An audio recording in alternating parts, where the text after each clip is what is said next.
In the misty lanes of Wishwood, 1897.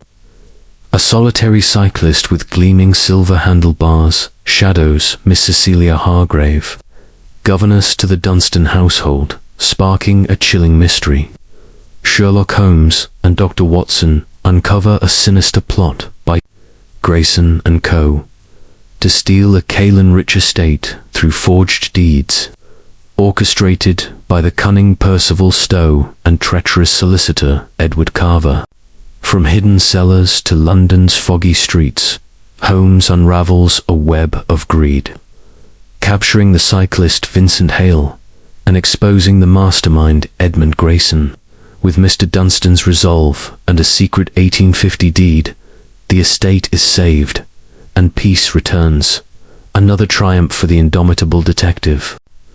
Chapter 1. The Visitor at Baker Street. It was in the autumn of 1897, during a period when Sherlock Holmes' energies were not wholly consumed by the intricate affairs that so often claimed his attention, that a singular case presented itself at our rooms in Baker Street.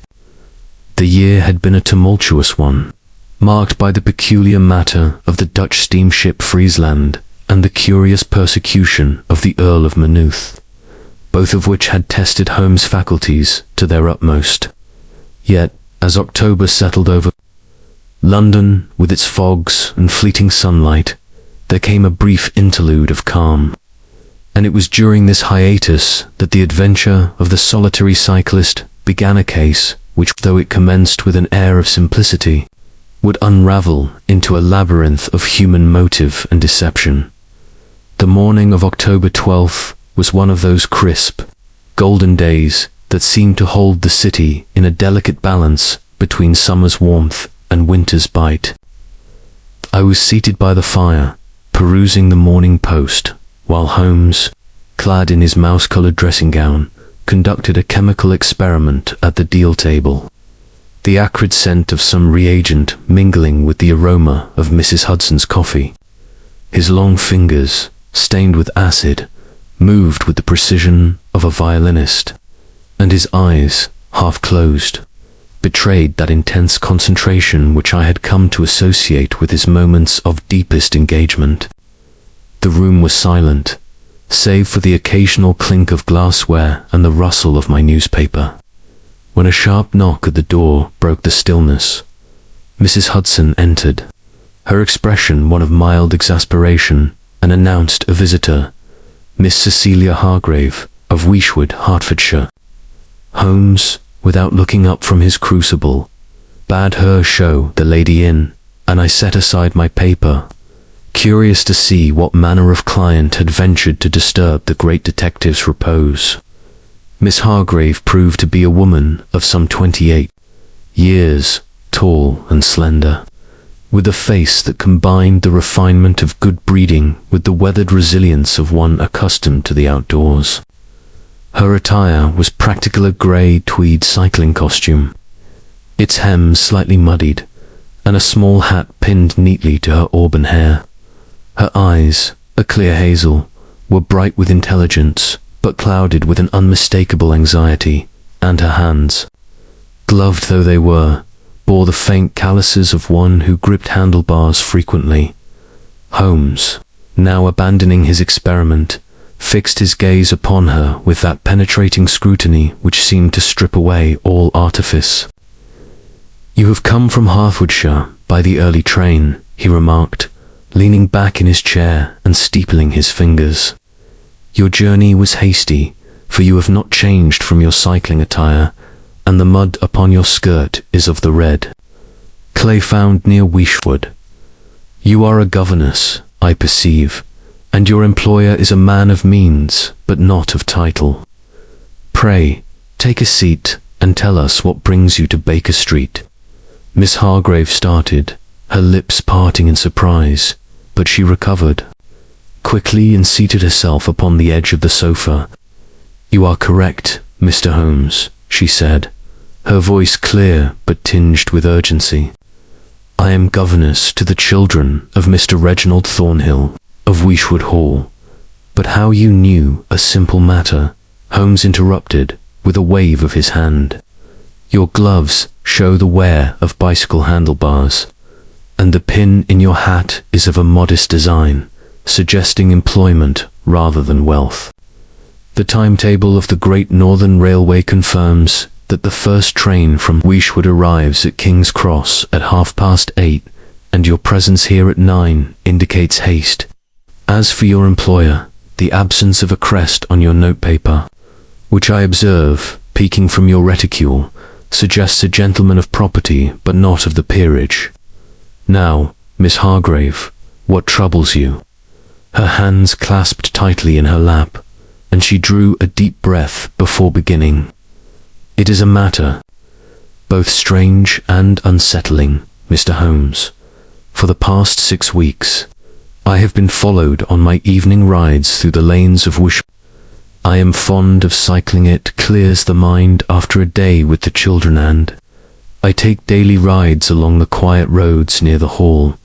But since early principally, this man appears a solitary cyclist, always at the same distance, never approaching, never speaking, but always there, shadowing me until I near the gates of Wishwood Hall. He is a man of middle height, with a dark coat and a cap pulled low, and his bicycle is an old model, its frame painted a dull green.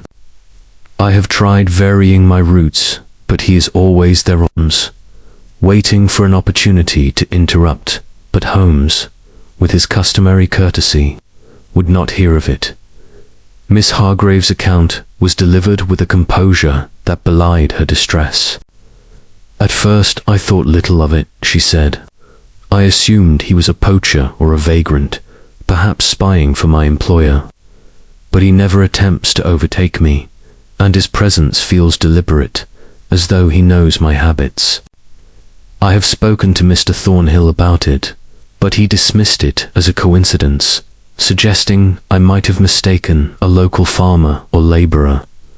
Yet the persistence of this man, for I am certain it is the same man each time, has grown alarming. I am not a nervous woman, Mr. Holmes, but I confess to feeling a creeping dread each evening, and I seek your advice. Holmes leaned forward, his grey eyes alight with interest. A cyclist who follows but does not engage, he mused. This is no ordinary vagrant, Miss Hargrave. Describe his behaviour precisely. She recounted her routine. Each evening, after her duties at the hall were complete, she would cycle for an hour along the lanes, a habit formed during her time in London, where such freedom was rare. The cyclist would appear some 10 minutes into her ride, emerging from side lanes or wooded paths, and follow at a distance of 20 yards or more. He never spoke, never gestured, and vanished when she approached the manor gates. It is as though he wishes to observe me, she said. I have seen him 5 times now, always at dusk, and always alone. I cannot shake the sense that he is watching me for some purpose. Holmes rose and paced the room, his fingers drumming upon the mantelpiece. Have you observed any distinguishing marks upon him or his bicycle?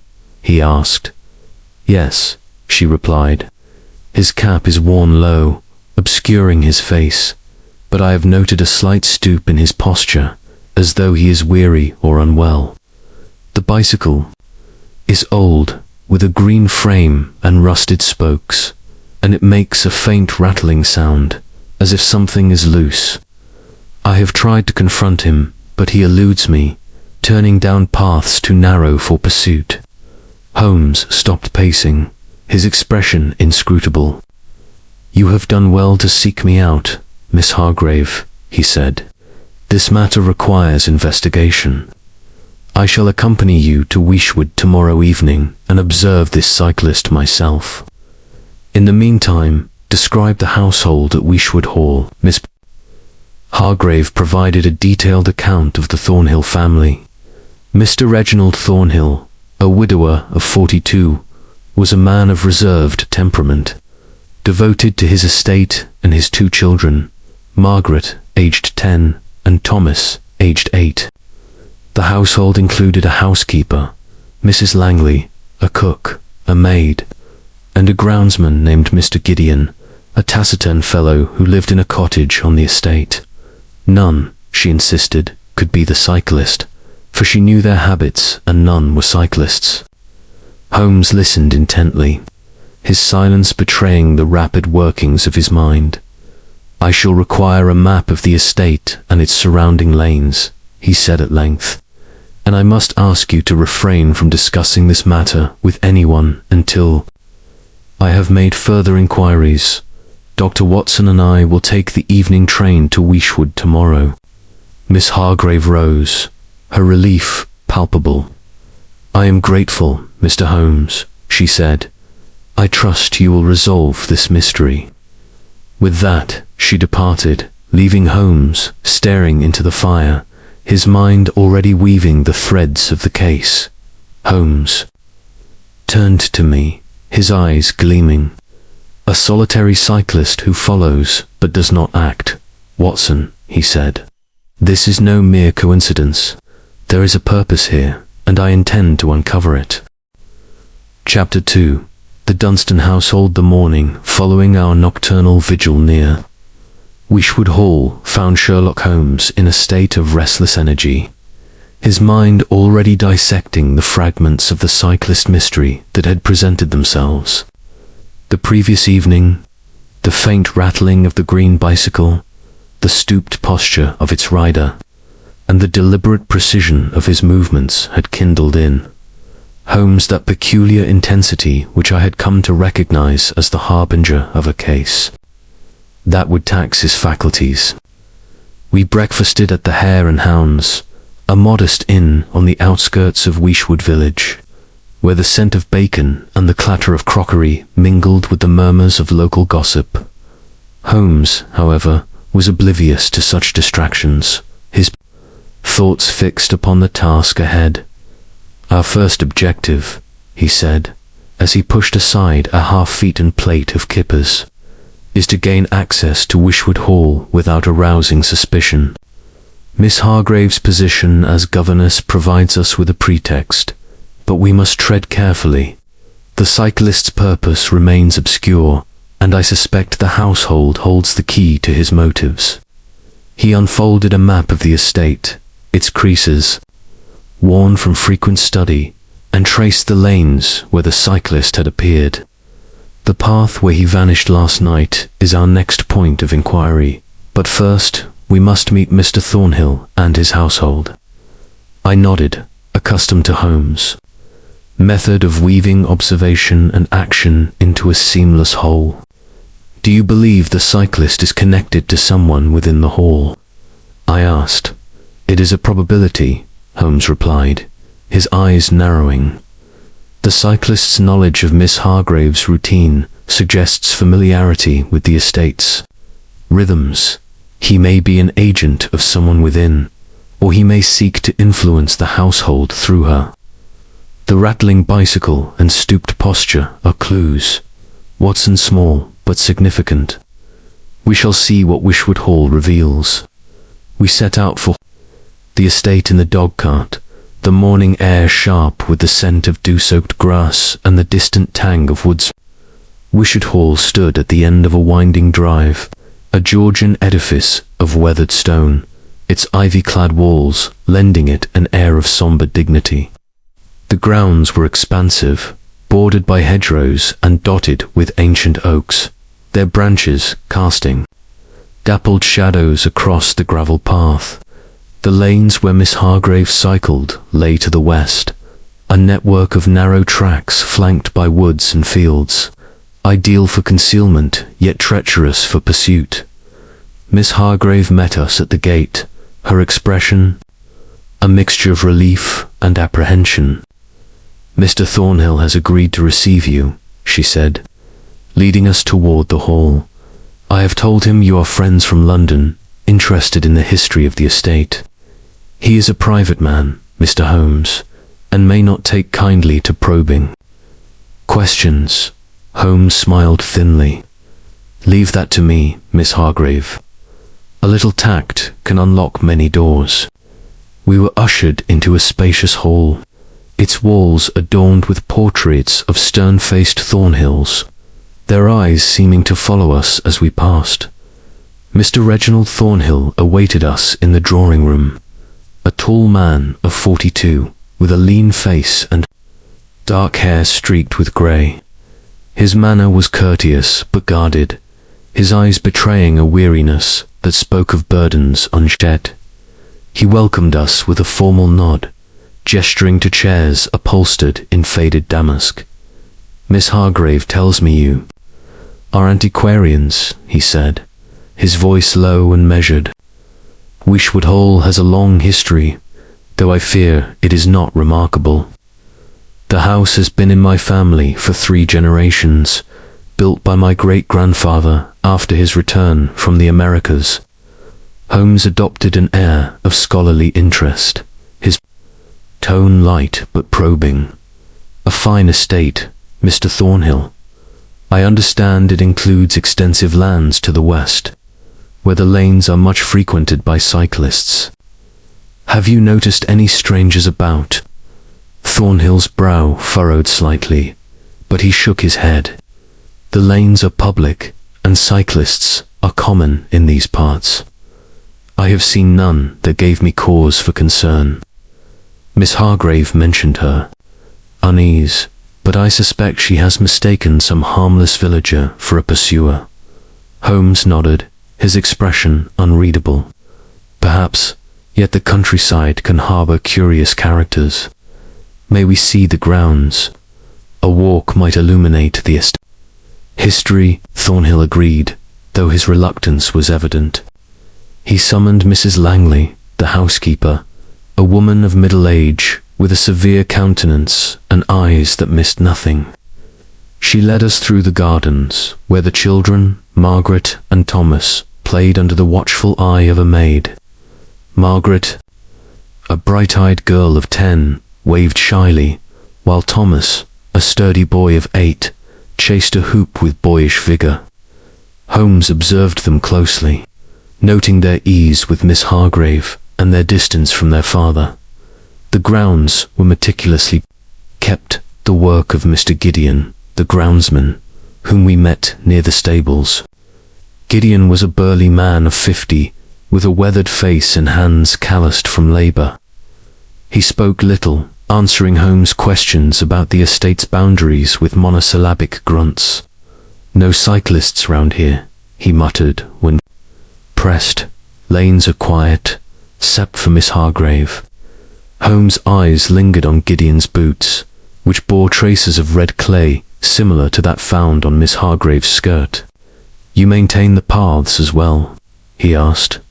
"Aye," Gideon replied, his gaze shifting to the ground. "Keeps M clear for the cart." We continued our tour, Holmes pausing frequently to examine the terrain. Near the western boundary, where the lanes began, he knelt to inspect a set of bicycle tracks, their treads marked by an irregular pattern. "The cyclist's machine," he murmured. "The rattling we heard suggests a loose chain or spoke, and these tracks confirm it. Note the uneven pressure on the left side, a fault in the mechanism." I marvelled at his precision, though I could discern little from the tracks beyond their freshness. "Do you suspect Gideon?" I asked. "Not yet," Holmes replied. "His boots suggest he frequents these lanes, but he is no cyclist. The man we seek is slighter, with a stoop. We must explore the wooded path where he vanished." Mrs. Langley, who had lingered nearby, interjected sharply. "Those woods are no place for gentlemen. Poachers and tramps have been seen there. Best stay to the open paths." Holmes smiled blandly. "Your concern is noted, Mrs. Langley, but a brief exploration will do no harm." We parted from the housekeeper and made our way to the wooded path, a narrow track shrouded by overhanging branches. The ground was soft, preserving the cyclists' tracks, which led to a clearing where they abruptly ceased. Holmes examined the area, his fingers tracing the outline of a concealed trapdoor beneath a layer of leaves.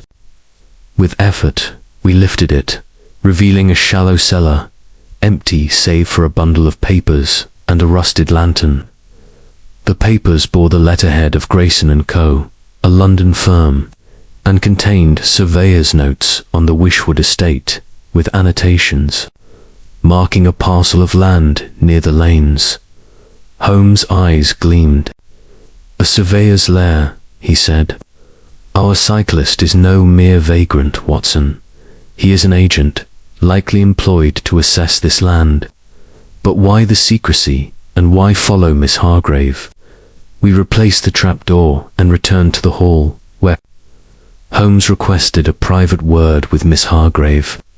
In the library, she revealed that Mr. Thornhill had recently received letters from Grayson & Co., proposing to purchase a portion of the estate for a railway extension. He refused, she said.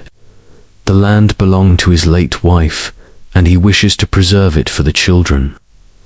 Holmes' expression grew grave. "This explains much," he said. "The cyclist's presence is no coincidence. He seeks to pressure Thornhill, and you, Miss Hargrave, are a means to that end. Your rides provide him access to the estate's boundaries without suspicion." Miss Hargrave paled. "But why me? I am only the governess." "Precisely," Holmes replied. "Your position gives you access to the household, perhaps to papers or conversations that bear on this land. We must learn more of Grayson & Co. and their agents." Holmes dispatched a telegram to his London contacts, requesting information on Grayson & Co. and any surveyors in their employ. He then instructed Miss Hargrave to continue her rides as usual, assuring her that we would remain vigilant. "The cyclist must not suspect we are aware of his hiding place," he said. "Tomorrow we shall return to the woods and await his arrival." As we left the hall, Holmes paused at the gate, his gaze sweeping the darkening lanes. "The household is not what it seems, Watson," he said. "Mrs. Langley's vigilance, Gideon's reticence, Thornhill's distraction all suggest undercurrents we have yet to fathom. The cyclist is but the visible thread of a larger web." We returned to the inn, where Holmes spent the evening, poring over the surveyor's notes, his pipe sending clouds of smoke into the air. I retired, my mind awhirl with the day's discoveries, confident that Holmes would soon unravel the mystery of the solitary cyclist. Chapter 3. The Clue of the Silver Handlebars.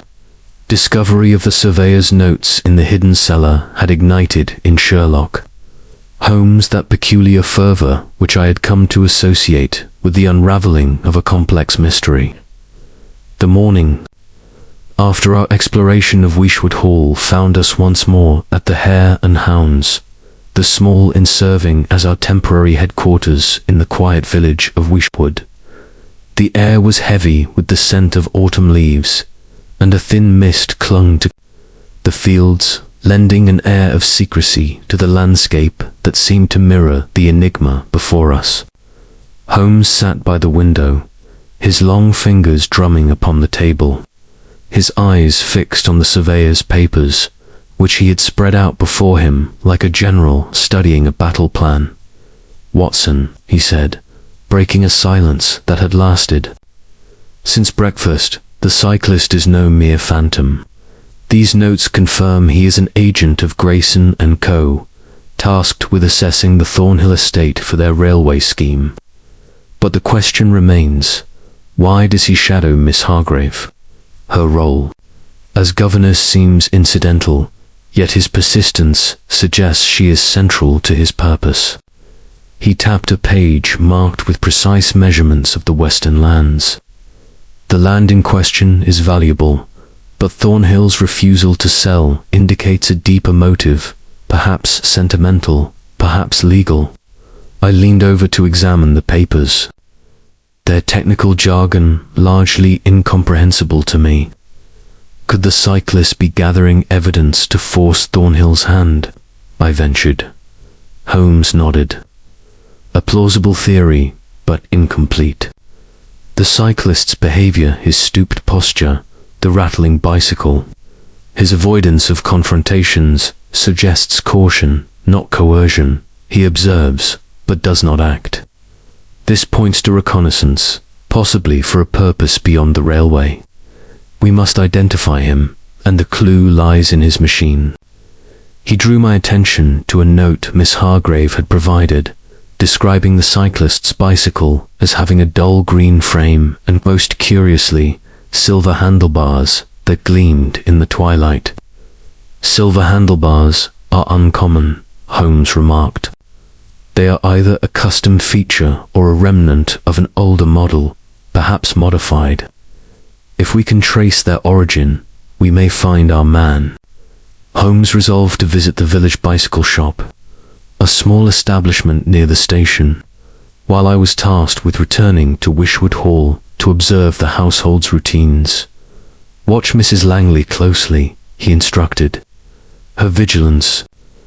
Yesterday was more than mere propriety. And note any visitors to the Hawthorne Hills solicitor may reappear. I set out for the hall, the dog cart rattling along the uneven lanes, while Holmes made his way to the village. Wishwood Hall stood serene in the morning light, its stone facade softened by the mist. Miss Hargrave greeted me at the door, her expression tense but resolute. Mr. Thornhill is in his study, she said. He has been there since dawn, reviewing papers. Mrs. Langley is overseeing the servants, and the children are at their lessons. I took a seat in the drawing room, ostensibly to discuss the children's progress, but my true purpose was to observe. Mrs. Langley moved through the house with the efficiency of a drill sergeant, her sharp eyes darting to every corner. When I inquired about recent visitors, she replied curtly, "Only tradesmen and the vicar. Mr. Thornhill keeps to himself." Her tone suggested no further questions would be welcome. The children, Margaret and Thomas, provided a welcome contrast. During a break in their lessons, they spoke fondly of Miss Hargrave, describing her as kind but firm. Margaret, with the precocity of her age, mentioned a strange man seen near the stables 2 weeks prior, loitering near the western gate. He had a cap pulled low, she said, and he was looking at the ground like he'd lost something. I pressed for details, but Thomas interrupted, eager to show me his collection of beetles, and the moment passed. Meanwhile, Holmes' inquiries at the bicycle shop proved fruitful. The proprietor, a wiry man named Mr. Pemberton, recalled a customer who had purchased silver handlebars 6 months earlier. A fellow named Mr. Vincent Hale, Pemberton said. He came from London, said he was restoring an old bicycle, paid in cash and left no address.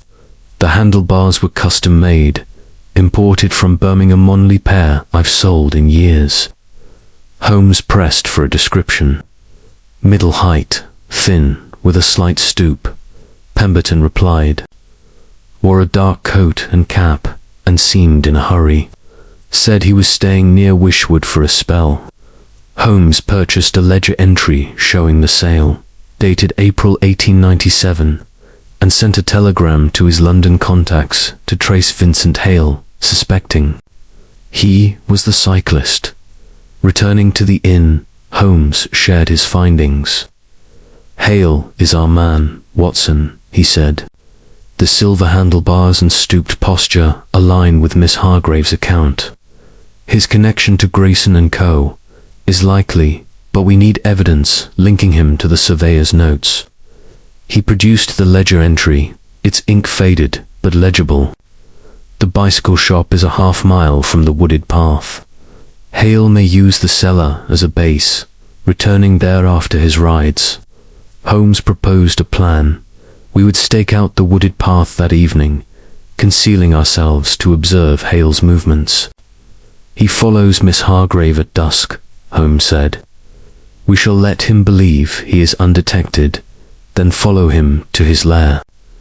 That evening, we positioned ourselves in a thicket near the path, our bicycles hidden behind a hedge. The air was chill, the woods silent save for the distant hoot of an owl. Miss Hargrave appeared, her bicycle a faint outline in the twilight, pedaling with her usual steady rhythm. Minutes later, the cyclist emerged, his green bicycle rattling softly, its silver handlebars catching the last light.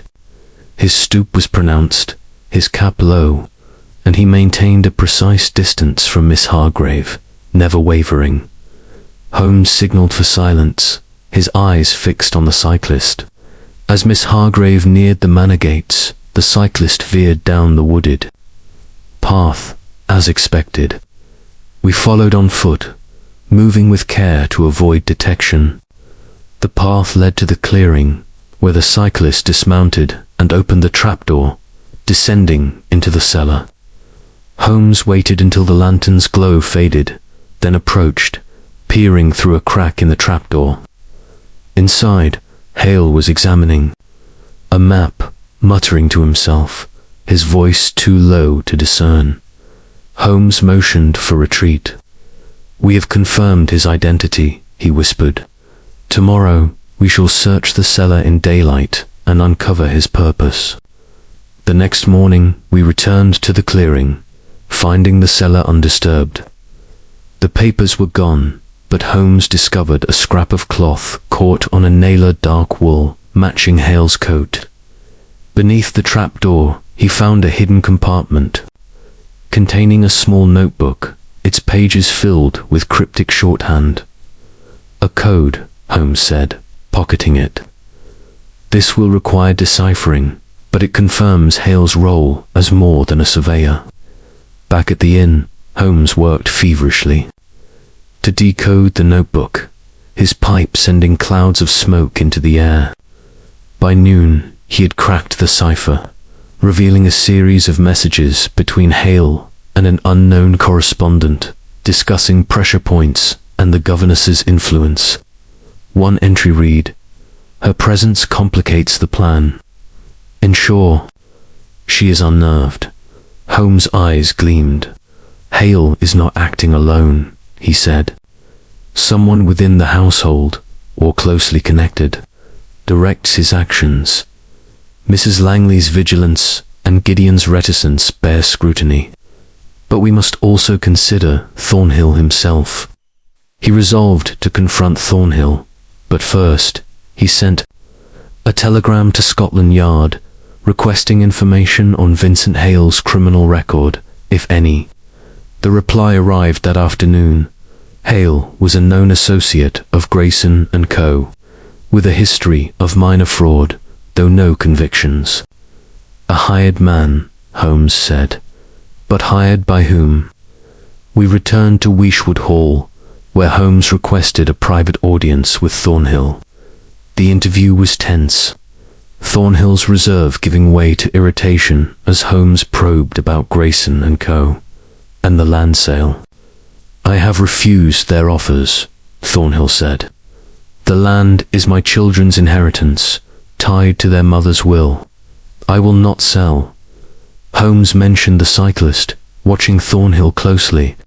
"A cyclist," Thornhill said, his surprise genuine. "I know of no such man. If Miss Hargrave is troubled, I shall hire a watchman." Holmes left the interview unconvinced. "Thornhill is either ignorant or dissembling," he said. "The notebook suggests a deeper conspiracy, and the silver handlebars are our link to Hale. Tomorrow we shall lay a trap." Chapter 4. A Night on the Lanes. The revelation of Vincent Hale's identity and the cryptic messages in his notebook had cast a new light upon the mystery of the solitary cyclist, transforming what had seemed a mere annoyance to Miss Cecilia Hargrave into a thread in a tapestry of calculated design. The afternoon of October 13th, 1897, found Sherlock Holmes in a state of intense focus, his mind weaving together the disparate clues, the silver handlebars, the surveyor's notes, the coded references to pressure points, and the governess's influence. We were seated in our modest quarters at the Hare and Hounds, the small inn that had become our base in Weishwood village. The fire crackled softly, its glow illuminating the surveyor's map and Hale's notebook, which Holmes had spread across the table like pieces of a chessboard yet to be played. "Watson," he said, his voice low and deliberate, "the cyclist's purpose is no longer a matter of conjecture. Hale is an agent of Grayson and Co., tasked with advancing their railway scheme, but the notebook suggests a deeper motive, one that involves the Thornhill household itself. The reference to Miss Hargrave as a complication is telling. She is either an obstacle to their plans or a means to an end we have yet to discern." He tapped the notebook, its shorthand now deciphered into a series of terse instructions. "Tonight, we shall observe Hale in his element, along the lanes. He believes himself undetected, and that is our advantage." I glanced at the darkening sky beyond the window, where the first stars were beginning to pierce the twilight. "You intend to follow him again?" I asked. "He eluded us last night by retreating to the cellar." Holmes' eyes gleamed with that familiar spark of anticipation. "Not tonight, Watson. We shall not merely follow, but anticipate. Hale's routine is predictable. He shadows Miss Hargrave at dusk, then retreats to his lair. We shall position ourselves along the wooded path before he arrives, and when he enters the cellar, we shall confront him. But we must be cautious. If he is indeed directed by someone within the household, our actions may provoke a response." Holmes outlined his plan with characteristic precision. Miss Hargrave was to ride her usual route, as if unaware of our presence, to lure Hale into the open. We would conceal ourselves at the edge of the clearing, near the trapdoor, and wait for his arrival. "Bring your revolver, Watson," he added, his tone grave. "Hale's history of fraud suggests cunning, not violence, but a cornered man may act unpredictably." We prepared for the evening with care, donning dark clothing to blend with the shadows. Holmes packed his dark lantern, a coil of rope, and a small notebook for recording observations. I checked my service revolver, its weight a reassuring presence in my pocket. Miss Hargrave met us at the inn, her courage undiminished despite the growing menace of her pursuer. "I shall ride as usual," she said, her voice steady, "but I confess, Mr. Holmes, the thought of that man watching me chills my blood." "Fear not, Miss Hargrave," Holmes replied. "Tonight we shall turn the hunter into the hunted." As dusk settled over Weishwood, we made our way to the wooded path, the air sharp with the scent of pine and damp earth. The lanes were silent, save for the distant bleat of a sheep and the rustle of leaves stirred by a gentle breeze. We reached the clearing, its trap-door concealed beneath a layer of leaves, and took up positions behind a cluster of brambles, our bicycles hidden in a nearby ditch. Holmes extinguished his lantern, and we waited in darkness, the silence broken only by the faint chirping of crickets. Minutes passed, each seeming an eternity, until the familiar figure of Miss Hargrave appeared, her bicycle a faint silhouette against the fading light. She pedaled with her customary rhythm, her posture erect, betraying no sign of the fear she had confessed. Holmes' hand rested lightly on my arm, a signal to remain still. Moments later, the cyclist emerged from a side lane, his green bicycle rattling softly, its silver handlebars catching a glimmer of starlight. His stooped posture was unmistakable, his cap pulled low, and he maintained his usual distance, trailing Miss Hargrave with a precision that spoke of long practice as she neared the manor gates. Hale veered sharply down the wooded path, dismounting with a practiced ease. He wheeled his bicycle to the trapdoor, lifted it, and descended, his lantern casting a faint glow. Holmes waited until the light dimmed, then signaled for us to move. We crept forward, silent as shadows, and paused at the edge of the trapdoor. From below came the rustle of papers and the low murmur of Hale's voice, as if speaking to himself. Holmes raised a finger to his lips and lifted the trapdoor, its hinges creaking faintly. He descended first, his movements swift and noiseless, and I followed, my revolver at the ready. The cellar was cramped, its walls damp with moss, and Hale stood at a makeshift table, his back to us, poring over a map. The silver handlebars of his bicycle gleamed in the lantern's light, propped against the wall. "Mr. Vincent Hale," Holmes said, his voice cutting through the silence like a blade. Hale spun around, his face pale and his eyes wide with alarm. He was a man of middle height, thin and wiry, with a sallow complexion and a slight stoop that confirmed Miss Hargrave's description. "Who are you?" he demanded, his hand reaching for a knife at his belt. Holmes stepped forward, his revolver leveled. "I am Sherlock Holmes, and this is Dr. Watson. Your activities have attracted our attention. Mr. Hale, explain yourself, or the consequences will be severe." Hale's hand froze, and his shoulders slumped, the fight draining from him. "I meant no harm," he said, his voice trembling. "I was only following orders." "Whose orders?" Holmes pressed, his gaze unyielding. "And why do you shadow Miss Hargrave?" Hale hesitated, his eyes darting to the map. "I work for Grayson and Co." he said at length. "They hired me to survey the Thornhill land for the railway. But the governor she rides the lanes sees too much. They told me to watch her, to make her nervous, so she'd leave." Holmes' expression hardened. "And who within the household aids you?" "The coded notebook mentions a collaborator." Hale shook his head vehemently. "No one in the house. My instructions come from London, from Mr. Grayson himself, I swear it." Holmes stepped closer, examining the map. It was a detailed survey of the western lands, with annotations marking water sources and soil composition details, irrelevant to a railway, but vital for another purpose. "This is no railway survey," Holmes said. "These notes suggest a search for something else, minerals, perhaps, or an artifact. What are you truly seeking?" Hale's lips tightened, and he said nothing. Holmes pocketed the map and turned to me. "Search the cellar, Watson. There may be more." I rummaged through the crates, finding only a few tools and a bundle of letters, all addressed to Hale from Grayson and Co., urging haste in his observations. One letter, however, bore a different signature. J.L. and mentioned the deposit beneath the western ridge. Holmes seized it, his eyes narrowing. "J.L., he murmured. "A new player in our game." Before we could press Hale further, a noise above a snapping twig alerted us.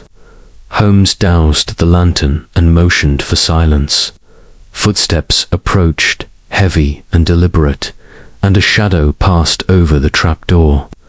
Hale's eyes widened in fear. "They're here," he whispered. Holmes signaled for retreat, and we ascended swiftly, closing the trapdoor behind us. The clearing was empty, but the footsteps receded into the woods, too distant to pursue. Hale, trembling, refused to follow, insisting he would face his employers alone. "Leave him," Holmes said. "He is a pawn, and we have what we need." We returned to the inn under cover of darkness, Holmes clutching the map and letter. "The silver handlebars have led us to Hale," he said, "but the true mystery lies with this J.L. and the deposit they seek. Tomorrow we shall investigate the western ridge and uncover what Grayson and Co. truly desire." Chapter 5. The Barn's Secret, The confrontation with Vincent. Hale in the cramped cellar beneath the wooded clearing had cast a new and ominous shadow over the mystery of the solitary cyclist.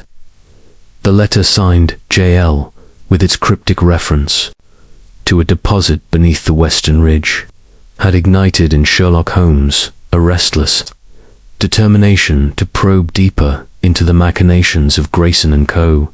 and their elusive purpose. The morning of October 14th, 1897, dawned grey and chill. The Hertfordshire countryside cloaked in a mist that seemed to mirror the veiled intentions of our quarry. We sat in our modest quarters at the Hare and Hounds. The small inn that had become our refuge in Weeshwood village, its low ceilings and smoky hearth a stark contrast to the grandeur of Weeshwood Hall. Holmes, his pipe sending tendrils of smoke into the air, pored over the surveyor's map and the letter we had seized from Hale's cellar. His grey eyes, sharp and unyielding, darted between the annotations on the map and the coded shorthand of the notebook, which he had fully deciphered the previous evening.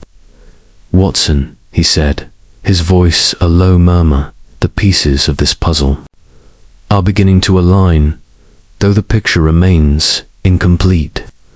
The deposit mentioned by J.L. is no mere financial term. It points to something tangible, hidden beneath the western ridge.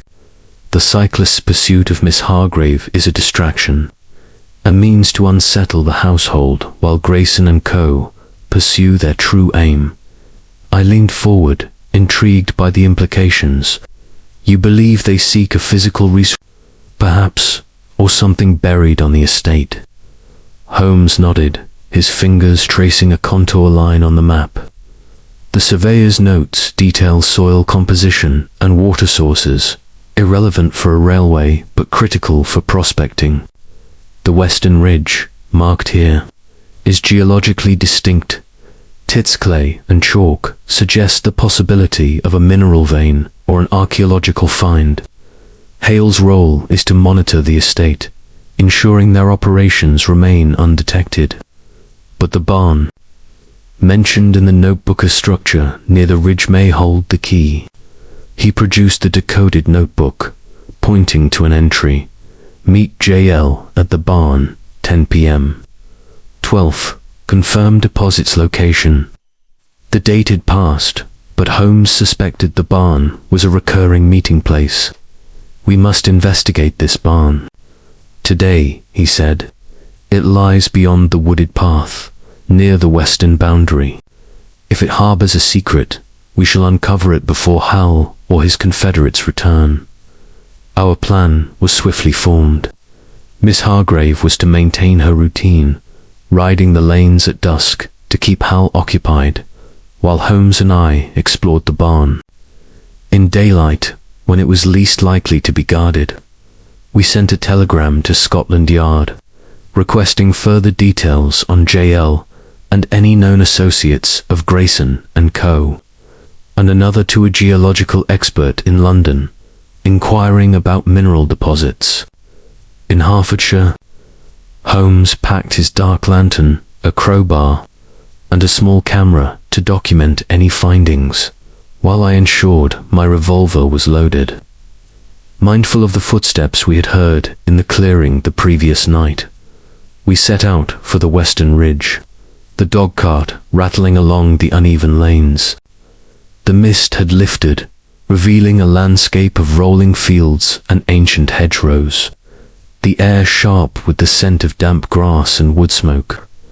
The barn stood at the edge of a field, a weathered structure of blackened timber, its roof sagging under the weight of years.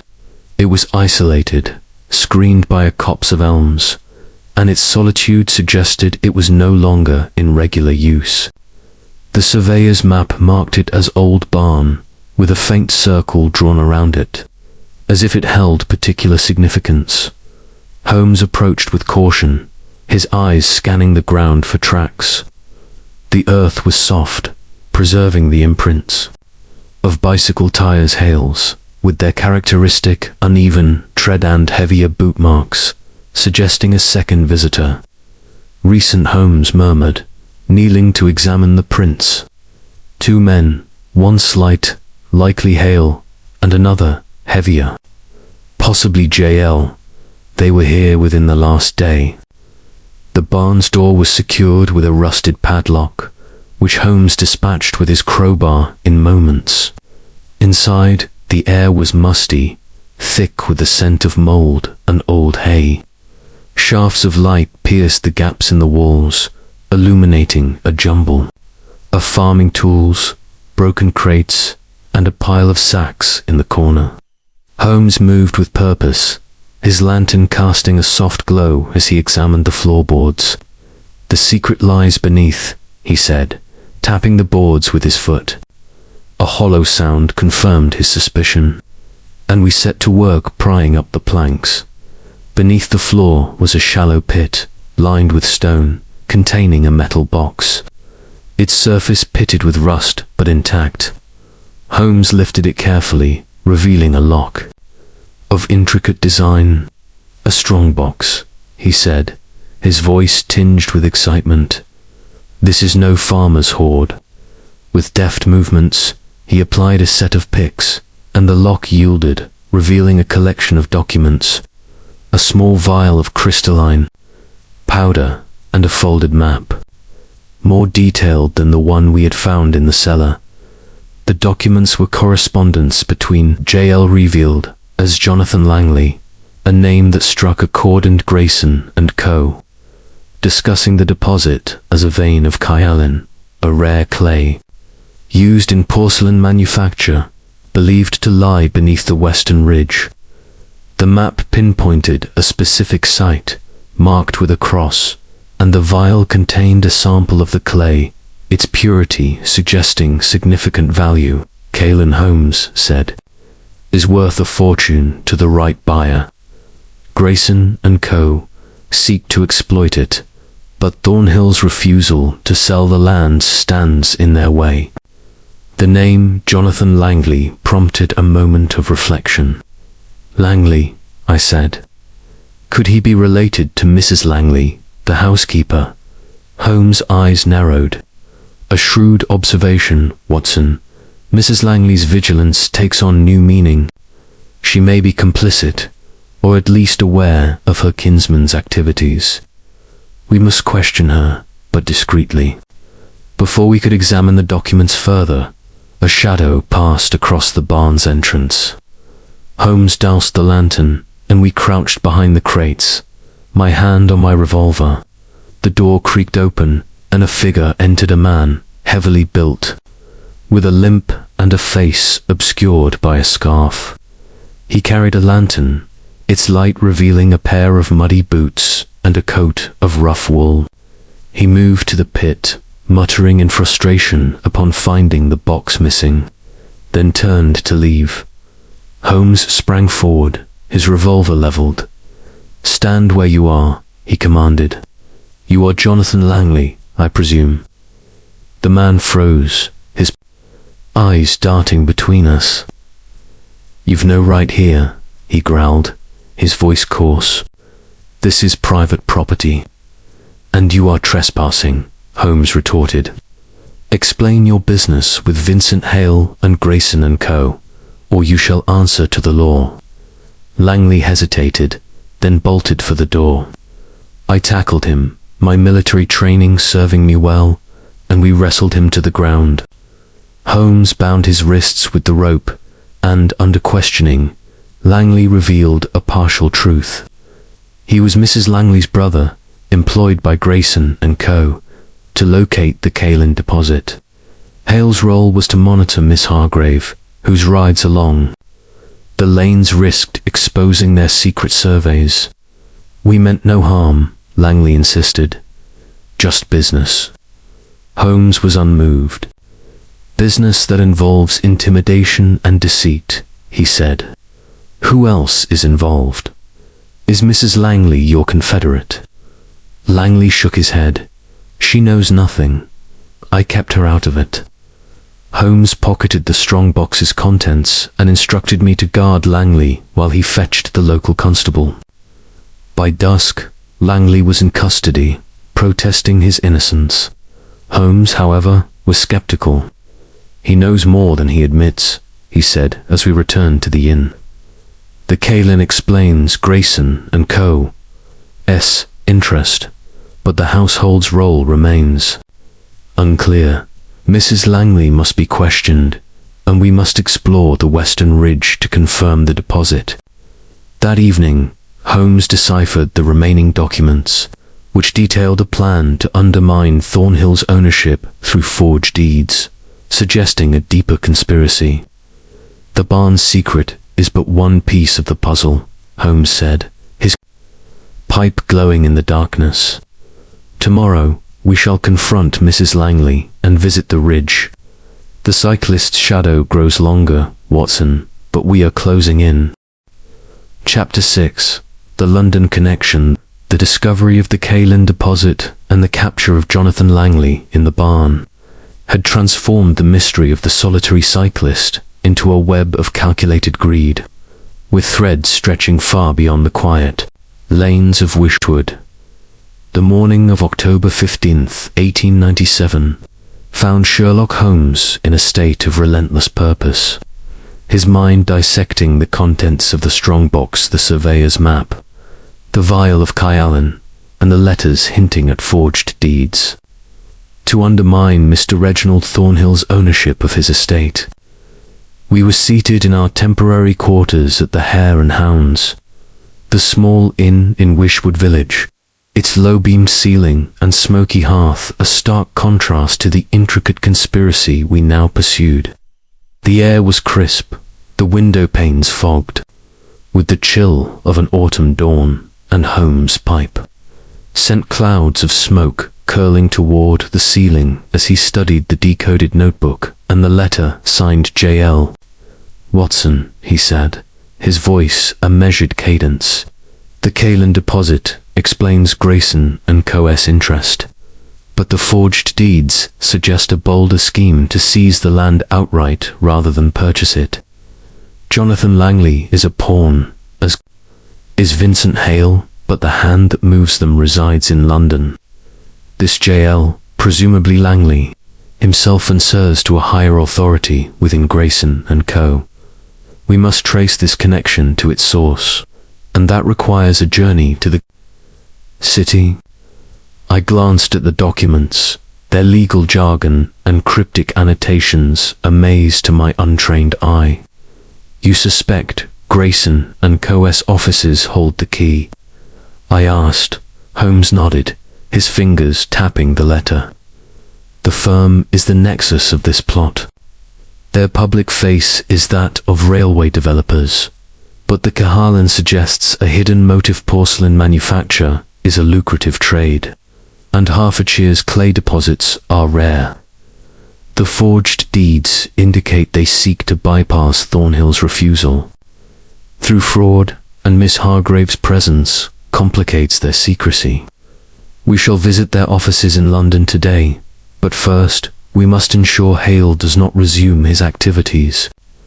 Holmes had learned from the local constable that Langley, now in custody, remained tight-lipped, claiming only that he acted on orders from Grayson and Cohel, however, had vanished after our confrontation in the cellar, his bicycle tracks absent from the lanes that morning. "He may have fled to London," Holmes said, "or he lurks nearby, awaiting instructions. We must act swiftly." Our plan was twofold. I was to remain in Wishwood, questioning Mrs. Langley about her brother Jonathan and observing the Thornhill household, while Holmes would take the morning train to London to investigate Grayson and Co. "Be cautious, Watson," he warned. "Mrs. Langley's ignorance may be feigned, and Thornhill's distraction could mask complicity. Note any visitors to the hall, and keep Miss Hargrave safe." I agreed, though the prospect of interrogating the formidable Mrs. Langley filled me with unease. Holmes, meanwhile, packed his case with the strongbox documents, the decoded notebook, and a small vial of the Kalin sample, which he intended to present to a geological contact in London for analysis. The clay's purity will confirm its value, he said, and may reveal Grayson and Co.'s broader intentions. We parted at the Weishwood station, Holmes boarding the 9:15 train to King's Cross with his characteristic air of purpose. I returned to Weishwood Hall in the dog-cart, the countryside now bathed in pale sunlight, the fields stretching toward the western ridge where the Kyallan lay hidden. Miss Hargrave met me at the gate, her hazel eyes clouded with anxiety. "Has Mr. Holmes found the cyclist?" she asked. "Not yet," I replied, "but we are closing in. I must speak with Mrs. Langley. Has anything unusual occurred this morning?" She shook her head. "Mr. Thornhill is in his study, as usual, and the children are at their lessons. Mrs. Langley has been sharp-tempered, but that is her way." Entered the hall, where Mrs. Langley was overseeing the polishing of the silver in the dining room. Her severe countenance hardened as I approached. "Dr. Watson," she said, her voice clipped, "Miss Hargrave says you are a friend, but I wonder at your interest in our affairs." I adopted a conciliatory tone, mindful of Holmes' instructions. "I am concerned for Miss Hargrave's safety," I said. "A man has been following her, and we have reason to believe he is connected to your brother, Jonathan Langley." Her eyes widened, a flicker of alarm betraying her composure. "Jonathan, I have not seen him in years. He is a surveyor. Nothing more. If he is involved, it is no concern of mine." Her denial was too swift, her hands trembling as she set down a candlestick. I pressed further, mentioning the Kalin and Grayson and Co., but she turned away, insisting she knew nothing. Her reaction, however, confirmed Holmes' suspicion of her involvement, if only peripheral. I resolved to watch her closely, noting her interactions with the staff and any correspondence she handled. Meanwhile, in London, Holmes arrived at the offices of Grayson and Co., a modest building in Cheapside, its brass plaque proclaiming railway and land development. He presented himself as a prospective investor, a ruse that gained him an audience with Mr. Edmund Grayson, the firm's director. Grayson, a portly man with a florid complexion, greeted Holmes with practiced cordiality, but his eyes betrayed a wariness as Holmes steered the conversation toward the Weishwood estate. "The Thornhill land is of no interest to us," Grayson said, his fingers drumming on his desk. "We proposed a railway extension, but Mr. Thornhill declined. We have moved on to other prospects." Holmes produced the kaolin sample, watching Grayson's reaction. "This was found on the estate," he said. "A valuable deposit, I understand. Your surveyor, Vincent Hale, seems keenly interested in it." Grayson's face paled, but he recovered quickly. "Hale, a junior employee, nothing more. I know nothing of kaolin." Holmes pressed further, mentioning the forged deeds and Jonathan Langley's name. Grayson's composure faltered, and he dismissed Holmes abruptly, claiming a pressing engagement. Undeterred, Holmes lingered in Cheapside, observing the office from a nearby cafe. Within an hour, a messenger emerged, carrying a sealed envelope, and Holmes followed him to a telegraph office, where he overheard the destination, a certain Mr. Percival Stowe, at an address in Bloomsbury, returning to his geological contact. A Dr. Mortimer at the British Museum. Holmes confirmed the kaolin's exceptional purity, suggesting a deposit worth thousands. Such a find could sustain a porcelain manufactory for decades, Mortimer said. Grayson and Co. would go to great lengths to secure it. Holmes sent a telegram to me in Weishwood, detailing his findings and instructing me to investigate. any connection between Mrs. Langley and Percival Stowe. Back at the hall, I observed a visitor, a solicitor named Mr. Carver, who met with Thornhill in his study. Their conversation, overheard through a cracked door, concerned the estate's title deeds, with Carver urging Thornhill to verify their authenticity. "There are rumors of discrepancies," Carver said, his tone urgent. I wired Holmes with this information, and he returned to Wishwood that evening, his expression grim. "Percival Stowe is a known forger," he said, "and Carver's visit suggests he suspects tampering. The London connection is clear. Grayson and Co., with Stowe's aid, seek to forge deeds to claim the Kylan deposit. Mrs. Langley's brother is their link, but her role remains uncertain." Holmes proposed a new plan. We would confront Mrs. Langley the following morning, using the threat of exposing her brother to elicit the truth. "The cyclist is but the visible agent," Holmes said, "but the true culprits sit in London, pulling the strings. Tomorrow we tighten the net." Chapter 7.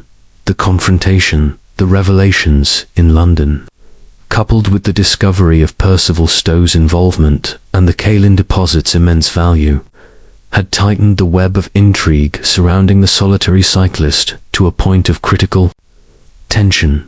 The morning of October 16th, 1897, found Sherlock Holmes in a state of steely resolve, his mind a crucible in which the disparate elements of the case, Vincent Hale's nocturnal pursuits, Jonathan Langley's complicity, and the forged deeds orchestrated by Grayson and Co., were being forged into a coherent whole.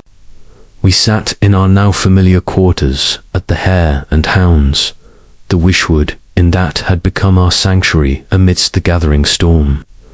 The air was heavy with the scent of damp wood and the faint tank of coal smoke, and a pale autumn light filtered through the window, illuminating the surveyor's map and the cryptic letters spread across the table. Holmes, his pipe unlit but clenched between his teeth, fixed his grey eyes upon the letter signed J.L.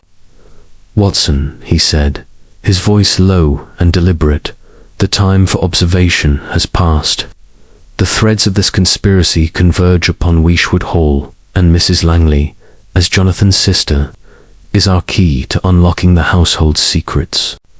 Her denials yesterday were too emphatic, her alarm too pronounced. Today we shall confront her, and the truth will out." I nodded, though the prospect of challenging the formidable housekeeper filled me with unease. "You believe she is complicit in her brother's scheme?" I asked. "Complicity or knowledge," Holmes replied, rising to pace the room. "Her vigilance over the household, her swift dismissal of inquiries about Jonathan, these are not the actions of an innocent. She may protect her brother out of loyalty, or she may be entangled in Grayson and Co.'s designs. Either way, her reaction will reveal much. We must also watch Mr. Thornhill, for his solicitor's visit yesterday suggests he suspects tampering with his deeds." Holmes' plan was precise. We would return to Wishwood Hall under the pretext of discussing Miss Hargrave's safety, then confront Mrs. Langley with the evidence of her brother's involvement and the Kylan plot. "We shall present her with the letter and the strongbox documents," Holmes said. "If she is innocent, she will be shocked. If guilty, she will betray herself. But we must be prepared for resistance. Jonathan Langley's arrest may have alarmed their confederates." We prepared for the day with care, Holmes packing the strongbox contents, the decoded notebook, and the Kylan vial, while I ensured my revolver was ready, mindful of the unknown figure whose footsteps had disturbed our vigil in the clearing. Miss Hargrave was informed by telegram to expect us, and we set out in the dog-cart. The Hertfordshire lanes shrouded in a morning mist that lent an air of secrecy to our mission. Wishwood Hall stood as imposing as ever, its stone facade softened by the fog, its windows glinting like watchful eyes. Miss Hargrave met us at the entrance, her face pale but resolute. "Mrs. Langley is in the kitchen," she said, her voice low. "Mr. Thornhill is out, inspecting the western fields with Mr. Gideon. The children are at their lessons. But Mrs. Langley has been unusually agitated since yesterday." Holmes' eyes narrowed. "Agitation is a promising sign," he said. "Lead us to her, Miss Hargrave, but remain silent. This matter requires delicacy." We entered the kitchen, a cavernous room filled with the scent of baking bread and polished copper. Mrs. Langley stood at a table, overseeing a maid's work, her severe countenance unyielding. She turned as we approached, her eyes narrowing at the sight of Holmes. "Mr. Holmes, Dr. Watson," she said, her tone icy. "I was not informed of your visit. What brings you here?" Holmes adopted a disarming smile, though his gaze was unyielding. "We come on a matter of some urgency, Mrs. Langley," he said, producing the letter signed J. "Your brother, Jonathan Langley, is in custody, charged with trespass and conspiracy to defraud Mr. Thornhill. This letter, found in his possession, implicates him in a scheme to forge deeds and exploit a kaolin deposit on the estate. What? Do you know of this?" Mrs. Langley's face drained of color, her hands gripping the table's edge. "Jonathan, you accuse my brother of such villainy. I know nothing of this." Her voice trembled, but her eyes darted to the letter. Betraying a flicker of recognition, Holmes stepped closer, his voice calm but relentless. "Do not dissemble, Mrs. Langley. Your brother's notebook mentions a collaborator within the household, and your agitation yesterday suggests you are not wholly ignorant. Grayson and Co. seek the kaolin beneath the western ridge, and Jonathan was their agent, as was Vincent Hale, the cyclist who shadows Miss Hargrave. Speak, or the law will compel you." Mrs. Langley's composure cracked, her shoulders sagging, as she sank into a chair. "I meant no harm," she whispered, her voice breaking. "Jonathan came to me months ago, saying he worked for Grayson and Co. on a survey. He asked me to keep silent about his visits to the estate, claiming it was a matter of business. I thought it harmless family loyalty, nothing more, but I knew nothing of forgeries or kaolin." Holmes' expression remained stern. "And the cyclist, did you know of Hale's pursuit of Miss Hargrave?" She shook her head vehemently. "No, I saw no cyclist. Jonathan mentioned a surveyor named Hale, but I never saw him." "I swear it, Mr. Holmes, I only wished to help my brother." Holmes exchanged a glance with me, his eyes conveying doubt. "Your loyalty is commendable, Mrs. Langley, but your silence has endangered this household. Where is Jonathan's contact?" "Percival Stowe. He is a forger, and his name appears in their correspondence." Mrs. Langley's eyes widened in genuine shock. "Stowe, I know no such man. Jonathan spoke only of Grayson and Co. and their railway plans. If he deceived me, I am as much a victim as Mr. Thornhill." Holmes pressed further, producing the kaolin vial. "This was found in a barn on the estate, alongside forged deeds. If you are innocent, you will help us locate Stowe and uncover the full extent of this plot." Tears welled in her eyes, and she nodded. "I will tell you what I know.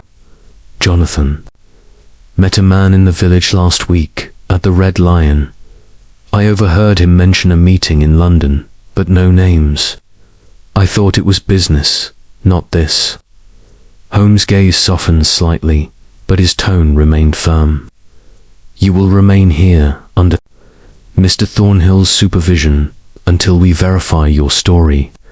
Any attempt to warn your brother's confederates will bring the law upon you." We left Mrs. Langley in the care of the maid and sought out Thornhill, who had returned from the fields. His face was drawn, his eyes shadowed with worry. Holmes recounted the confrontation, omitting no detail, and presented the forged deeds. "Your solicitor, Mr. Carver, suspected tampering," Holmes said. "These documents confirm it. Grayson and Co. seek to claim your land through fraud, exploiting a kaolin deposit of immense value." Thornhill's hands trembled as he examined the deeds. "My wife's legacy," he said, his voice hoarse. "The land is for my children. I refused their offers, but I never suspected such treachery. What of Mrs. Langley? She claims ignorance." Holmes replied, "But her brother is deeply involved. We must find Percival Stowe, the forger, who may be in London. I shall return there tomorrow, while Dr. Watson remains to ensure Miss Hargrave's safety." Thornhill agreed to keep Mrs. Langley under watch, and we returned to the inn, where Holmes pored over the documents with renewed vigor. "Mrs. Langley may speak the truth," he said, "but her brother's silence suggests a deeper conspiracy. Stowe is the key, and London holds the answers." That evening, a telegram arrived from Scotland Yard, confirming Stowe's history as a forger with ties to Grayson and Co. "He is a shadow," Holmes said, "but shadows leave traces. Tomorrow we hunt." Chapter 8. The Hidden Document. The confrontation with Mrs. Langley had peeled back yet another layer of the intricate conspiracy surrounding the solitary cyclist, revealing her brother Jonathan's entanglement with Grayson and Co., and their audacious scheme to forge deeds for the kaolin-rich lands of Wishwood Hall. The morning of October 17th, 1897, found Sherlock Holmes in a state of heightened alertness, his mind a crucible of deduction, sifting through the evidence: the surveyor's map, the kaolin vial, the coded notebook, and the elusive figure of Percival Stowe, the forger whose shadow loomed over the plot. We were seated in our familiar quarters at the Hare and Hounds, the Wishwood Inn that had become our haven amidst the unfolding drama. The air was sharp with the scent of autumn rain, the window panes streaked with moisture, and Holmes' pipe sent a steady stream of smoke curling toward the ceiling as he studied the letter signed J and the documents from the barn strongbox. "Watson," he said, his voice a low, measured cadence. "Mrs. Langley's admission, however partial, confirms a conspiracy rooted in greed, but the forged deeds suggest a legal maneuver we have yet to fully grasp. The kaolin deposit is the prize, but its acquisition hinges on a document, perhaps a will or title, that Grayson and Co. seek to manipulate. Percival Stowe's role as a forger implies the existence of such a document, concealed within Wishwood Hall, which could validate or undermine Thornhill's claim to the land. Today, we must search the hall and uncover this hidden document before Stowe or his confederates act." I leaned forward, intrigued by the complexity of the scheme. "You believe the household holds a document that Grayson and Co. wish to forge or destroy?" I asked. Holmes nodded, his fingers tracing the surveyor's map. "The annotations on this map focus on the western ridge, but the forged deeds we found in the barn reference a specific clause in Mrs. Thornhill's will, tying the land to her children, Margaret and Thomas.